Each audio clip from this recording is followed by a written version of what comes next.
Quero fazer rapidamente alguns registros, senhor presidente. O primeiro é de uma importante reunião realizada ontem, no Rio de Janeiro, da bancada baiana, com a diretoria da Petrobras, no sentido de discutir os investimentos, a manutenção dos investimentos da Petrobras na Bahia. E eu quero registrar que nós fomos extremamente bem recebidos pela presidente da Petrobras, sua diretoria. A Petrobras é algo de muita importância para a nossa terra. Nós estamos vinculados profundamente à história do petróleo no Brasil, com a descoberta do petróleo na Bahia, no subúrbio de Lobato, em Salvador, tendo um dos idealizadores, talvez o mais importante idealizador da Petrobras, o baiano Rômulo Almeida, que foi assessor da Comissão de Assessoria Econômica do presidente Getúlio Vargas e um dos principais responsáveis pela criação de todo o sistema energético estatal do Brasil, a Eletrobras, a Petrobras, todos vindos desse esforço, tendo um dos pensadores, planejadores desse país, Rômulo Almeida, baiano, não é? E participaram, portanto, desse esforço de aproximação da bancada baiana, da Petrobras, o nosso líder, coordenador da bancada baiana, Daniel Almeida, deputado federal pelo PCdoB, o deputado pelo PT, Luiz Alberto, da Frente em Defesa da Petrobras, do Congresso Nacional, o deputado pelo PP, Luiz Argolo, deputado federal da Bahia também, o deputado estadual Rosenberg Pinto, ex-funcionário da Petrobras e deputado pela Bahia, no Estado. Prefeitos foram representados pela União de Prefeitos da Bahia, através da prefeita de Cardeal da Silva, Maria Quitéria. Estiveram presentes também, e indispensável esta presença dos trabalhadores baianos, através da CUT, presidente da CUT, Cedro, da FUP, Moraes, do Sindipetro, com diversos representantes, Rangel, Chamadoro e outros. Radiovaldo, que além de ser vereador de minha querida cidade de Alagoinhas, cidade onde me criei, é também membro do Sindipetro e, portanto, funcionário da Petrobras, onde discutimos os problemas das cidades produtoras de petróleo, da exploração de petróleo no estado da Bahia, dos investimentos naquele estado. Levamos pleitos da Universidade Federal da Bahia, de investimento juntamente com a Petrobras no Parque Tecnológico, de questões relacionadas com a questão ambiental e muitas outras questões que fizeram uma agenda baiana na Petrobras, e tivemos o pronto atendimento da presidente às questões colocadas pela bancada da Bahia, e com, inclusive, um compromisso de dar continuidade a esta reunião,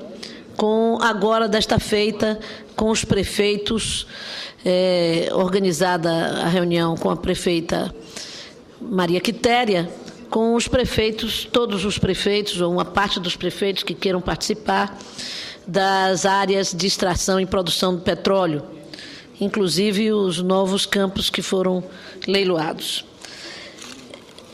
Então, quero, portanto, senhor presidente, mais uma vez reafirmar a importância dessa reunião para a Bahia e da forma como nós fomos recebidos muito prontamente pela presidente Graça Foster, a quem quero agradecer também a toda a diretoria da Petrobras pela disposição, pela gentileza, pela delicadeza com que recebeu a bancada da Bahia, e esperamos que a continuidade dessa pauta nos faça comemorar verdadeiramente as providências que a Petrobras certamente tomará. Mas quero registrar também, senhor presidente, com satisfação, que foi publicada na última sexta-feira no Diário Oficial do Estado da Bahia a nomeação dos membros da Comissão Estadual da Verdade, instituída pelo Decreto 14.227, de 10 de dezembro de 2012. A finalidade dessa Comissão da Verdade é esclarecer as graves violações de direitos humanos praticadas no período de 46 a 88, a fim de efetivar o direito à memória e à verdade histórica no nosso Estado, e contribuir para a promoção da reconciliação nacional por meio de interlocução com a Comissão Nacional da Verdade. Quero parabenizar o governador pela escolha dos membros daquela comissão, todos eles profundamente vinculados à luta pela democracia, à luta pela anistia, à luta pela justiça em nosso Estado. E destacar, portanto, o nome de cada um deles. A querida companheira, professora e lutadora Amabília Almeida, que já recebeu desta casa a medalha Berta Lutz, diploma Berta Lutz, Antônio Walter Pinheiro, jornalista, Carlos Navarro Filho, jornalista, Dulce Aquino, também lutadora de direitos humanos, professora de dança da Bahia, Jackson Azevedo, jornalista vinculado à luta dos direitos humanos, Joviniano Neto, presidente do Comitê de Anistia e do Movimento de Anistia em nosso Estado, Vera Cristina Leonelli, representante da luta dos direitos humanos, destacada profissional nessa luta. Quero parabenizar a todos e destacar a importância desse momento para a luta por direitos humanos no Estado da Bahia. E, por fim, senhor presidente, em termos de registros, registrar os 70 anos, no próximo dia 25 de julho, do programa Hora da Criança. O primeiro programa radiofônico voltado ao público infantil e feito por crianças. A ideia que partiu do sonho do professor Adroaldo Ribeiro Costa, hoje falecido, e que vem contribuindo ao longo dessas 7 décadas para formar gerações sensíveis às expressões artísticas. A proposta inicial foi organizar um programa de rádio que, além de recreativo, fosse também educativo. Com muita obstinação, esta semente germinou e chegou aos 70 anos, contribuindo para a formação de gerações de crianças, hoje jovens e adultos. Iniciada em 43, esta experiência sobreviveu até 1973, sempre sob o comando do professor Adroaldo, que faleceu em 1974. Ficou a Hora da Criança no ar durante 30 anos. Depois, continuou seguindo sua trajetória de educação com base na metodologia de arte, educação e comunicação. Outros educadores não deixaram essa ideia de Adroaldo se acabar. A instituição atende principalmente aos bairros do entorno da região onde está localizada a sua sede, na Avenida Lucaia, no bairro do Rio Vermelho, e recebe em média 400 crianças. É uma organização não governamental que tem à frente uma extraordinária educadora, sua presidente, Josélia Almeida, uma professora profundamente dedicada a construir esse projeto de arte, educação e de inclusão social das crianças. Segundo Josélia, ela diz, um dos princípios é provar que a criança não exclui. A criança não é elemento de exclusão. Elas brincam e convivem harmonicamente, independente de suas diferenciações. Portanto, eu quero dar meus parabéns à Hora da Criança, esta organização que orgulha os baianos e orgulha a luta por educação em nosso Estado.